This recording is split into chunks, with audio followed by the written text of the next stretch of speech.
پھر قرآن کی چیپٹر 66 سورہ تحریم، اس میں اللہ تعالیٰ اگین ایمان والوں سے مخاطب ہے ہم سے، یا ایھا الذین آمنوا توبوا الی اللہ توبۃ نصوحا، اے لوگوں جو ایمان لائے ہو ریپینٹ ٹو اللہ وتھ سنسیئر ریپینٹنس، اے لوگوں جو ایمان لائے اللہ کی طرف رجوع کرو with sincere repentance. What is meant by sincere repentance? یہ اگلا ٹاپک ہے، اس پہ حضرت علی کا اور حضرت عمر کا، غالباً حضرت عمر کا میں آپ کو کال بھی سناؤں گا کہ سنسیئر ریپینٹنس سے کیا مراد ہے، اور اللہ تعالیٰ بار بار یہ ہماری توجہ اس طرف دلاتے ہیں کہ سنسیئر ریپینٹنس کرو اگر ریپینٹنس کرنی ہی ہے۔ پھر سورہ نوح میں بہت زبردست جو ہے وہ بات آئی ہے۔ سورہ نوح میں حضرت نوح علیہ السلام اپنی قوم کو کہہ رہے ہیں کہ تم اللہ کی طرف پلٹو اور اللہ تعالیٰ سے توبہ کرو، اور اس کے پھر حضرت نوح نے فائدے گناتے ہیں، یغفر لکم من ذنوبکم ویؤخرکم الی اجل مسمی ان اجل اللہ اذا جاء لا یؤخر لو کنتم تعلمون۔ Allah will forgive you of your sins and delay for you a specified term. Indeed, the time set by Allah, when it comes, it will not be delayed. پہلا فائدہ کہ اللہ تعالیٰ تمہارے گناہ معاف کر دے گا، اور اس کے بعد جو ہیں وہ انہوں نے جو ظاہر ہے انہیں بینیفٹس گنائے، وہ یہ کہ تمہاری اولاد اس میں برکت آئے گی، تمہارے مال اس میں برکت آئے گی، تمہاری اکانومی بہتر ہوگی، اللہ تعالیٰ جو ہے وہ تم پر بارش برسائے گا۔ یہاں سے ثابت ہوتا ہے کہ استغفار رزق کو بڑھاتا ہے۔ اگر کسی نے اپنا رزق بڑھانا ہے تو وہ استغفار کو پکڑ لے۔ انفیکٹ رسول اللہ صلی اللہ علیہ وسلم میجورٹی صحابہ جب ان سے کوئی ذکر پوچھتے تھے تو یا وہ درود ابراہیمی بتاتے تھے یا وہ استغفار بتاتے تھے۔ یہ ثابت ہے صحیح حدیث سے۔ تو استغفار کے بارے میں ایک حدیث یہ بھی آتی کہ رسول اللہ صلی اللہ علیہ وسلم نے فرمایا کہ جو شخص استغفار کو کانسٹنٹلی اپنا لیتا ہے، بہت زیادہ کانسٹنٹ استغفار کرتا ہے، اللہ will make a way out of him from every difficulty, اللہ تعالیٰ اس شخص کے لیے ہر مشکل سے کوئی راستہ نکال دیتا ہے۔ تو میں نے خود بھی پرسنلی اپنی لائف میں دیکھا، ایم شور کہ آپ لوگوں نے بھی دیکھا ہوگا کہ جو بندہ بہت زیادہ استغفار کرتا ہے اس کے معاملات آسان ہوتے ہیں، اور جو بندہ جتنے گناہوں میں پڑا ہوتا ہے اور استغفار جو ہے نہیں کرتا ہے تو پھر ظاہر ہے کہ اس کے معاملات پھر بہت تنگ ہو جاتے ہیں، اس کی لائف بہت تنگ ہو جاتی ہے۔ اسی طرح سب سے جو بہترین، یہ ون آف دا فیوریٹ آیاز ہے صحابہ کی، میجورٹی صحابہ جب ان سے پوچھا جاتا تھا کہ آپ کی فیوریٹ آیا کون سی ہے، صحابہ کی آپس کی کنورسیشنز یہ ہوتی تھی، بیٹھ کر ایک دوسرے سے ڈسکس کرتے تھے کہ آپ کی فیوریٹ آیا کون سی ہے، آپ کی فیوریٹ آیا کون سی ہے۔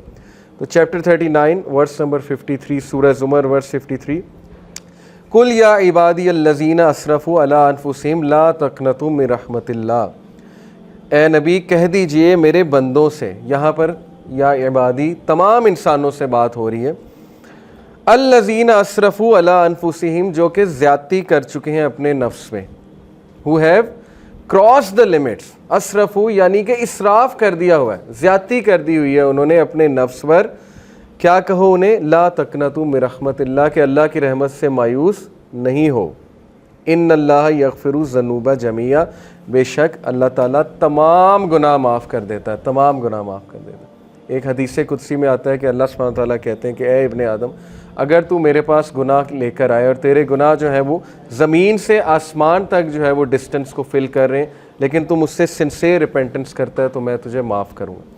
ابھی بہت خوبصورت حدیث آپ کے سامنے آئیں گی اللہ سبحانہ و تعالیٰ کی مرسی کے حوالے سے۔ ایک حدیث آپ کے سامنے رکھتا ہوں، علی ابن طالب رضی اللہ تعالیٰ عنہ رپورٹڈ، یہ المستدرک کی حدیث ہے، صحیح ہے اکارڈنگ ٹو علامہ البانی، اور علی رضی اللہ عنہ سے بہت کم حدیث مروی ہیں۔ علی رضی اللہ عنہ reported the messenger of Allah صلی اللہ علیہ وسلم said verily Allah is astonished، اللہ کی astonishment یہ اللہ کا ایٹریبیوٹ ہے، اور اللہ کیسے اسٹانش ہوتا ہے یہ ایک ظاہر ہے کہ متشابہات میں سے اللہ knows best، لیکن اللہ is astonished at a servant، اللہ ایک انسان پر اسٹانش ہوتا ہے when he says there is no God but you لا الہ الا انت but I have wronged myself so forgive me for none forgive sins but you۔ یہ ایک دعا ہے پوری، یہ دعا میں آپ کو پڑھ کے سناتا ہوں، لا الہ الا انت انی قد ظلمت نفسی فاغفر لی ذنوبی انہ لا یغفر الذنوب الا انت۔ یہ پوری عربی میں جو ہے وہ دعا ہے، دعا کا ٹرانسلیشن کیا ہے، there is no God but you I have wronged myself so forgive me for none forgive sins but you۔ اللہ اسٹونش کرتا ہے ایسے بندے پہ، اور اللہ کہتا ہے my servant acknowledges that he has a lord who forgives and punishes. اللہ اینجلس کو کہتا ہے, اللہ تعالیٰ بولتا ہے کہ کیا میرا بندہ یہ ایکنالج کر رہا ہے کہ اس کا ایک رب ہے اور وہ رب جو ہے گناہوں کو معاف کرتا ہے. یعنی اللہ کو اتنی خوشی ہوتی ہے.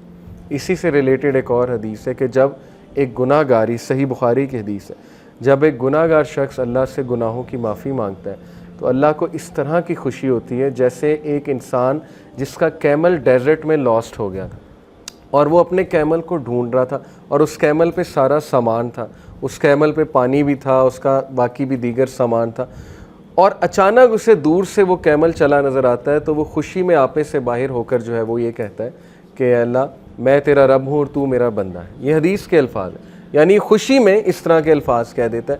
تو اللہ تعالیٰ کو اس لیول کی جو ہے وہ خوشی ہوتی جب گناہ گار بندہ اللہ سے بات کرتا ہے, جب گناہ گار بندہ اللہ سبحانہ و تعالیٰ کو پکارتا ہے. ہمیں آن دی ادر ہینڈ شیطان نے جو وسوسہ ڈالا ہے کہ تیرے تو اتنے گناہ ہیں, تو اتنا گناہ گار ہے, تو اس قابل ہی نہیں کہ اللہ تک تیری بات پہنچے یا اللہ تجھے رپلائی کریں یا اللہ تیری آواز سنے. حدیث تو کمپلیٹلی اس کے برعکس کہہ رہی ہے. حدیث تو کہہ رہی ہے کہ گناہ گار بندہ جب توبہ کرتا ہے اس پر زیادہ خوشی ہوتی ہے اللہ تعالیٰ کو. And it perfectly make sense. میں ایک ٹیچر ہوں, آپ میں بھی شاید کوئی ٹیچر ہو. جب اچھے اسٹوڈنٹ جو ہے وہ اے لیتے رہیں, اے اسٹار لیتے رہیں, مجھے کوئی اتنی خوشی نہیں ہوتی, میں کوئی سرپرائز نہیں ہوتا ہوں. لیکن جب بیک بینچر اور ایک ایسا اسٹوڈنٹ جس کا ریکارڈ ہی کوئی نہیں ہے وہ اگر اچھے نمبر لے لے تو میں اسٹونش بھی ہوتا ہوں, اور ظاہر ہے کہ مجھے دگنی خوشی ہوتی ہے, شاید اس سے بھی زیادہ خوشی ہوتی ہے. تو it perfectly make sense. Okay, تو یہ اسٹونشمنٹ کے بارے میں, اللہ کی اسٹونشمنٹ یہ اللہ کا ایٹریبیوٹ ہے کہ رب اسٹونش ہوتا ہے, اور اسی لیے اللہ نے اپنے عرش پر لکھوایا نا کہ ویریلی مائی کمپیشن اوور کمس مائی رائت. بے شک میری جو نرمی ہے یا میرا جو کمپیشن ہے, میری جو محبت ہے, میری جو مرسی ہے وہ میرے غصے پر حاوی ہے, وہ میرے غضب پر حاوی ہے. اور ایسا ہی ہے, ہم اپنی زندگی کے معاملات دیکھ لیں, اگر اللہ ہمیں ہمارے گناہوں پہ فوراً پکڑ شروع کر دے تو شاید ہم میں سے کوئی بھی زندہ نہ بچے, تو شاید ہم میں سے کوئی بھی جو ہے وہ اس زمین پر چل نہ سکے. لیکن کتنے چانسز دیتا ہے, کتنے چانسز دیتا ہے اللہ. آپ یہاں سے اندازہ لگا لیں کہ خالد بن ولید کو چانس دیا اللہ نے. ایک ٹائم پہ وہ دشمن ہے رسول اللہ صلی اللہ علیہ وسلم, اگلے ہی ٹائم پہ وہ ایک ایسے کمانڈر بنے کہ ان کے سیف اللہ کا لقب ان کو دیا گیا. حالانکہ ظاہر ہے ایٹ ون مومنٹ گناہ کر رہے ہیں, نبی کے خلاف تلوار نکال رہے ہیں, اس سے بڑا گناہ اور کیا ہے. تو بہت بڑے بڑے گناہ لوگوں سے ہو جاتے ہیں, لیکن اللہ کا دروازہ ہمیشہ کھلا ہے. اللہ کا دروازہ کبھی بند نہیں ہوتا, انسان خود دروازہ بند کرتا ہے, اللہ کبھی دروازہ بند نہیں کرتا. اوکے.